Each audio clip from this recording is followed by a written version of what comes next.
post-traumatic stress disorder, the mental health condition only added as an official diagnosis by the American Psychiatric Association in 1980. It is a mental health condition that people experience after direct or indirect exposure to some kind of traumatic event. It's persistent, so it's not experiencing symptoms for a week or two. It's more of a long-term experiencing of symptoms. The National Center for PTSD says depending on the service era, 10 to 20% of veterans suffer from the condition. Although it's most commonly associated with the military, PTSD can come from any traumatic event. Everybody is different on what their tolerance to trauma is, so something that seems minor to somebody can be traumatic to somebody else. Around 7 to 8% of the general population in the U.S. is diagnosed with PTSD at some point in their lives. Around 8 million people have PTSD in a given year,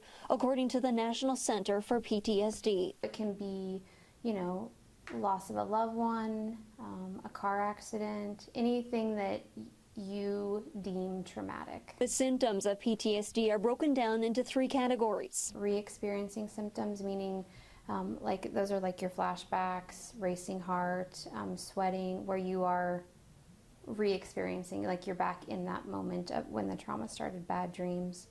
And then there's avoidance symptoms, so isolating, loss of interest in things that you used to take interest in, memory loss.